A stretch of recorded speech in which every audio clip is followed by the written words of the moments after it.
I'm not gonna lie to you, I kind of don't want to tell this story. Probably the weirdest thing that's ever happened to me. Okay, so basically, I have had some more than questionable roommates, but I do want to preface this by saying I don't wish ill will on anybody, and I don't ever want to be one of those channels that really like just shames other people for their decisions. I'm just gonna tell this story from my perspective, so it's not so much like, am I mad at this person for the decisions that she made? Not really. I think she just treated people in a not great way. I'm definitely of the opinion that bygones are bygones. I just think this is a story that is so interesting from start to finish that it kind of has to be told. Most of you don't know that I went to school over in England. And when I say I went to school, it was not like a study abroad. Like, I went to 3 years of university over there. I went to a year of university in America, and then I transferred over there. This was a personal decision that I had wanted to do for a very long time, and I'd actually love to make a video about being an international student and like kind of helping out people who really want to know about that, because it was probably the greatest thing I've ever done. Like, it was definitely an experience that if you have the means and the opportunity to do it, like, you have to do it. So that being said, I moved over to England the summer of 2013, and my parents were lucky enough to come over with me and move me in because my dad had like a business thing in Switzerland or something, and they were going to London anyways. It was really coincidental, so they ended up just being able to help me move over and move in. But I moved in like a day or two before my roommate, so they didn't get to meet my parents and my parents didn't get to meet them. But it was one of those situations where like I had been assigned to an apartment building. Like, they don't, at least my university didn't have like set dorms. They had like different apartment buildings around town where they would own the whole apartment building. They'd kind of set you up with that. So anyway, so we were in this apartment building, and I had found out before I moved over there who my roommates were gonna be. So we're gonna call my roommates Molly, Jade, and then Liz, who is the one that I'm gonna talk about. I have the entire apartment to myself the first night, and it was super scary. I cried a lot because I had just moved to another country. I didn't know anybody. You know, there were a lot of people in my apartment building just kind of running around because their roommates had already showed up. I remember just like taking a bath and crying myself to sleep. Like, I was super nervous. Basically, the next day, Liz was the first one to show up, and Liz beforehand, just on Facebook when we had kind of discussed things, had just kind of rubbed me the wrong way from like kind of sentence one. Like, if you are one of these people, I'm sorry, it is just not my cup of tea. People who post like very emotional shit on Facebook and who are always like, why does this person hate me? Why does no one love me? Like, I am not a huge fan of that. I think that's something that you should talk to people about, not just post about. If you do that, there's nothing wrong with you. It is just a personal pet peeve of mine. So she definitely was like that. Anyways, so we moved there. Liz is the first to come in, and she and I like kind of hit it off a little bit. She had brought some alcohol, and like we were both legal to drink over there because the drinking age is 18.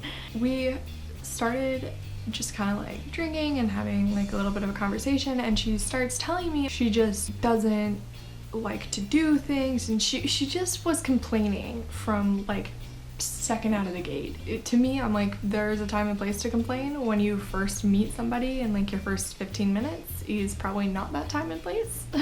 And we were in like a suite apartment, so we all had like our own tiny rooms, and then we had a like main area. So what started happening is like dichotomies between different people started happening. Like, some people really liked to go out, some people didn't. But the first thing I remember that was kind of going on was the first week there, which is called Freshers, which again is just like a big party week. There was a guy, we'll call him John, and he was kind of the apple of all of our eyes. Like, we all thought he was cute, like he was super nice to everybody, and he took to Jade right away.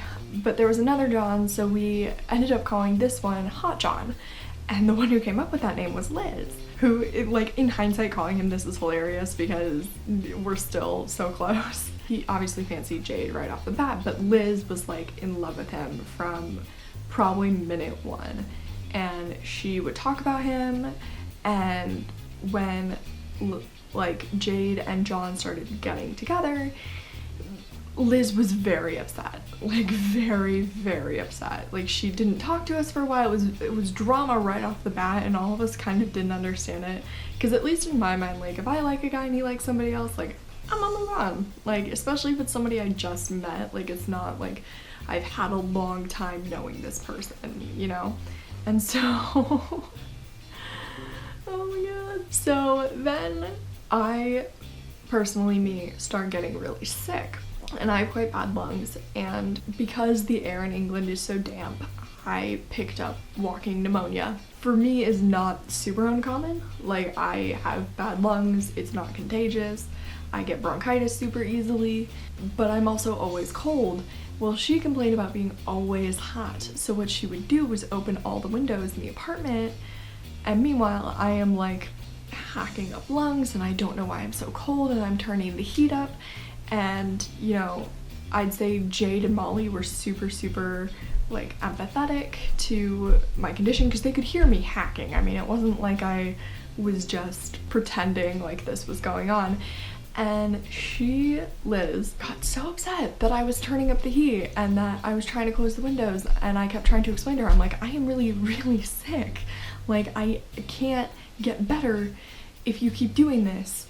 And so she would post on social media, she'd do posts like, oh, I guess we're gonna prioritize who needs to sleep now, because she couldn't sleep because she was too warm. And I'm like, you can buy a fan.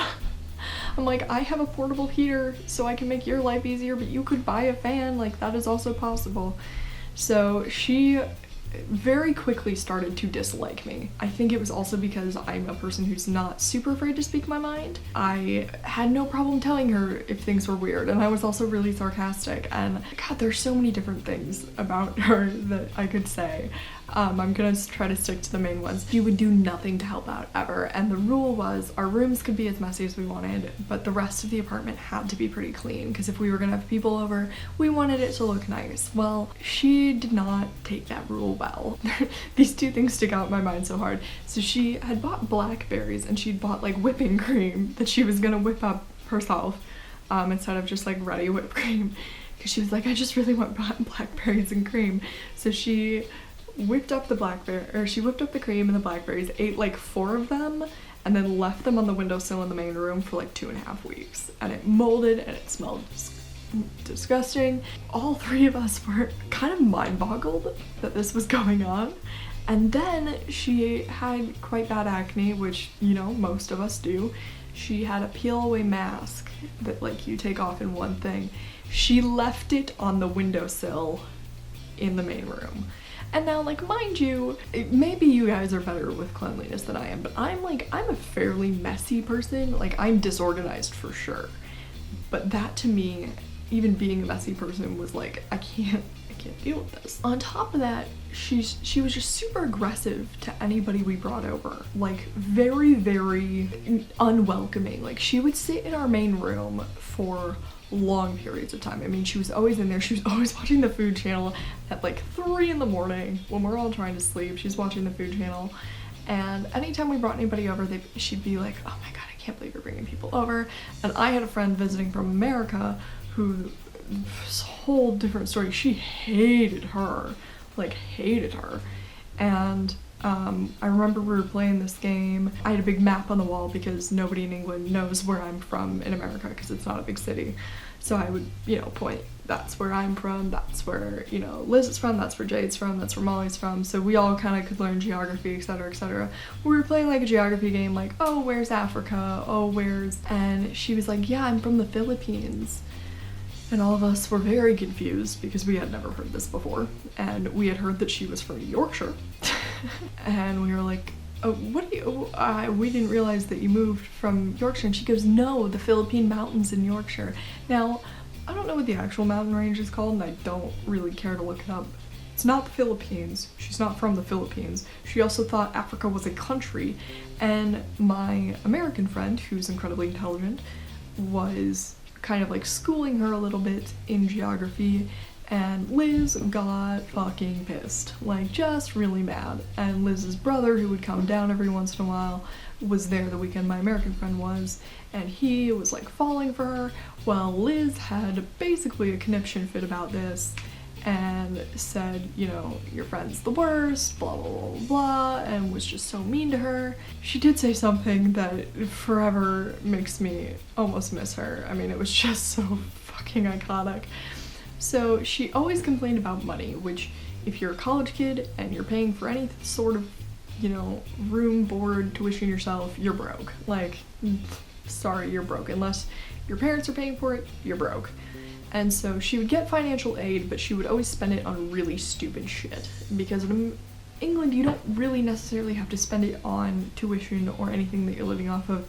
I don't necessarily know how it works in America because I didn't get financial aid in America, but in England you don't have to spend it on tuition.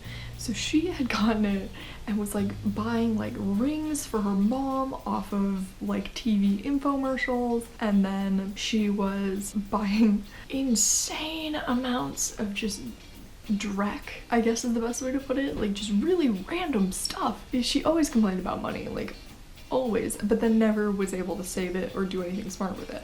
But then in England, a grilled cheese is basically called a toastie, and you can make it in what looks like a panini maker.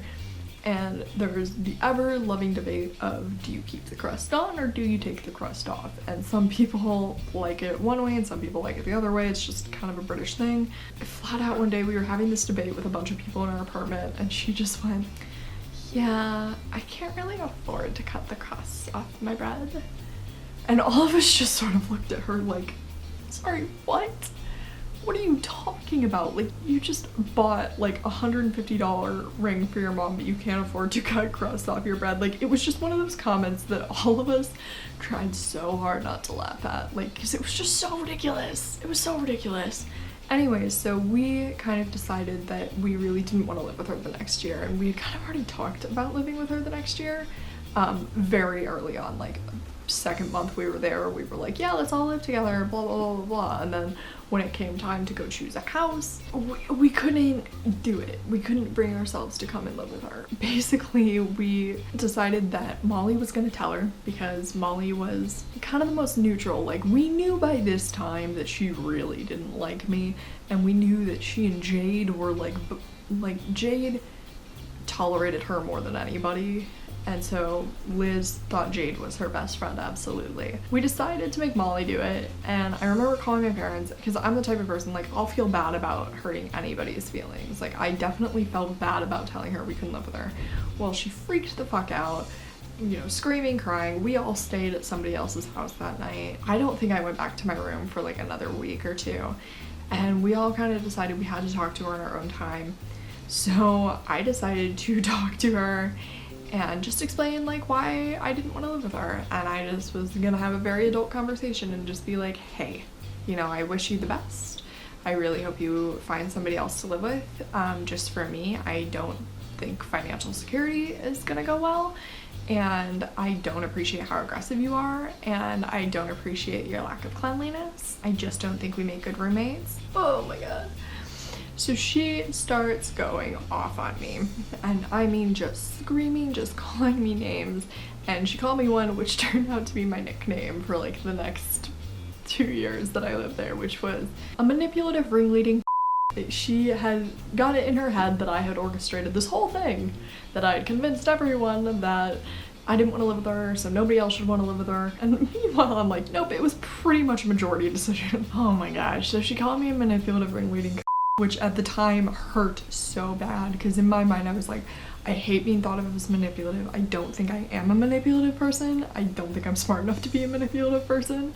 Also, on top of that, like, a ringleading is just kind of hilarious to me. That's in hindsight. I was very upset when she called me that, and it hurt for a long time. Problem is we still had like, I want to say a month and a half before winter break. You know, she had to figure out, was she gonna come back to university? And she figured out pretty quickly she wasn't gonna come back to university. Like, she wasn't gonna live with us for the second semester, which we were all like, okay. But for winter break, before we all went home, we decided that to kind of clear the air of everything, we were gonna do a little Secret Santa, and we kind of did like a 5-pound limit on it. We thought that it would be a nice way for all of us to be cordial again and to end on kind of a high note. Well, oh my god. So I had Jade and I got her like some nice candles because she loves candles, and I got her like a list of movies because she studied film too. Molly had me and she got me a pair of socks because I never wear socks and it bothers her, and it was like kind of our inside joke. Jade got Liz like this really nice, like way more than £5 like lip gloss set of like Vaseline lip glosses, which over there are way nicer. And the thing that Liz got Molly was insane. So to preface this story, at the beginning of the year, Liz was talking to someone online, and I do feel bad about this. He had said he was going to meet her at the train, and then they were going to go back to our place and do what adults do. He said that he had loved Game of Thrones, so she bought him, I want to say like $300 worth of Game of Thrones stuff, like an exorbitant amount of Game of Thrones gear. And he never showed, and that to me was like sad. I felt horrible for her. But for Secret Santa, she did not spend a penny. She just gave all of that to Molly, and it was the most awkward thing in the world. We're all sitting there in a circle, like trying to be really nice, like playing Christmas music. I think we just had a roast, like all of this nice stuff, and she literally gives Molly like secondhand gifts. I wanted to laugh so bad, you guys. Eventually, like later after Liz moved out, we totally did laugh. We lost our shit. So after winter break, we all came back, and it was me, Jade, and Molly in the apartment for I think it was like 2 or 3 weeks before Liz was gonna come by and pick up her stuff. We had this other friend who I'll call Lucy, and Lucy comes in screaming one day, just like losing it. And we're like, what is your deal? And we all knew that Liz had a Tumblr, like a Tumblr account, but we never really went on it, like we didn't really feel a need to. Well, Lucy comes in, and Lucy's this like tiny little Italian human, and she's like, guys, you're never gonna fucking believe this. Well, she has Liz's Tumblr up, and there's just porn. Just porn. And we're scrolling down and we realize it's of Liz. Like, it's very clearly Liz. And all of us are like half wanting to throw up, half like completely enthralled with this. And I mean, when I say porn, let me clarify this. It was not just pictures. Like, there were pictures of her in her bra and underwear, and it was like, okay, that could be like considered like boudoir or tasteful or whatever. Yeah, no, it was full-on videos, including her very extensive collection of dildos and other toys, which, if you are into that, that's fantastic. But seeing somebody who you lived literally 5 feet from do that in the place 5 feet from you, a little disturbing. So we go into her room, which we shouldn't have done, and I do know this, we shouldn't have done this, but again, she wasn't coming for the next week, and we didn't even go through anything. We just opened the door, and on the bed is like just rainbow of dildos, like just like, for lack of better terms, you guys, rainbow of dildos. I mean, I've never seen so many in my life, nor do I ever have the idea to see any more. We're all sitting there like, what is going on? And the boys in our apartment building, who we're really good friends with, were like, is this true? Is it true? And it all was true, and it all was very difficult to watch because you know the person. And the problem was, is if you would take videos in her room, and there had been nights when I thought that she was just like drying her hair or something, and now I know it wasn't her drying her hair. She did end up doing more porn shoots, I think, after she moved out, but like when she came to come get her stuff, the three of us were just like pale, just straight up pale. I've not spoken to her. She unfriended me on Facebook super fast. I would love to check in. Sometimes I do like try to find her on Instagram and Facebook. She is friends with some of the other people who are in our apartment building, but I've not heard from her again. I think I will probably in my lifetime. I have a feeling I might. Yeah, so that's my roommate doing porn. Shockingly, not the only one to have done porn. Oh my god, I lived with so many crazy people. I did end up living with Molly and Jade for the rest of the 3 years, and I'm still quite close with them. So yeah, so that's my story time for today. If you have any psycho roommate stories, like, I want to hear them, because I have quite a few more that I would love to share with you guys. So please remember to like, comment, and subscribe. Alright, bye my dears.